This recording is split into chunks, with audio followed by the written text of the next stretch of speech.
美国恶犬咬死女邻居，狗主人在法庭上屡次撒谎，并称他的狗比人类地位还高，死者不应该在他遛狗的时候回家。一审最终判了他4年的刑期。为什么恶狗伤人的事件屡禁不止？美国加利福尼亚州的一对夫妻收养了2只加纳利犬，加纳利犬的前主人为毒品贩子工作，还经营着一家斗犬场。科内勒和她的丈夫诺埃尔就成为了他们的新主人。2001年1月26号，科内勒像往常一样牵着加纳利犬出门散步，在路过6层走廊的时候，大学曲棍球女教练迪亚娜正准备进家门，没想到恶犬突然暴起，挣脱狗链，龇牙咧嘴地冲向正准备进入家门的迪亚娜，一下子将她扑倒在地，并疯狂撕咬。而另一只母加纳利犬也迅速跟上，参与了撕咬。这场惨无人道的袭击整整持续了10多分钟，恶犬在它的身上留下了超过77处伤口。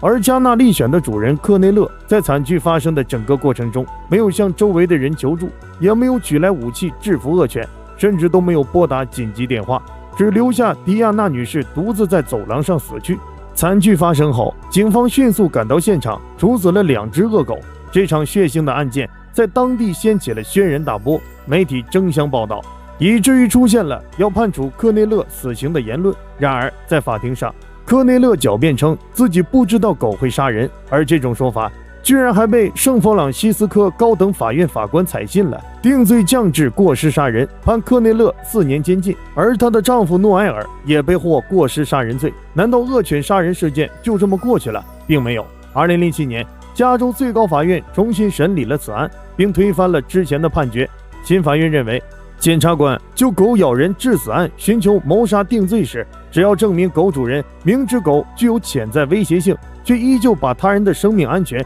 置于狗的威胁之下，案件被发回重审。而之前判案，如今已退休的法官希望能重新接手此案，但法院却把案件移交给了另一位法官夏洛特审理。最终，法官夏洛特判处科内勒终身监禁，并处以1万美元的罚款，并需从服刑期间的劳动所得拿出6800美元补偿死者家属。被告律师申请缓刑被夏洛特驳回，理由是虽然科内勒无犯罪前科，但本案的情节恐怖程度远比无犯罪记录这一点具分量。夏洛特说，科内勒遛狗前没有给狗戴上口罩，在提供证词时屡次撒谎为自己辩解，对已经死亡的迪亚娜女士从未表达过悔恨之意，还多次宣称她的狗比人类地位还高，并且一度埋怨死者。在当今社会，有很多爱狗人士喜欢饲养诸如比特犬、加纳利犬等攻击性强的犬种，这些犬种伤人无数，还有人为他们辩护。有人认为错的不是狗，而是养狗的人，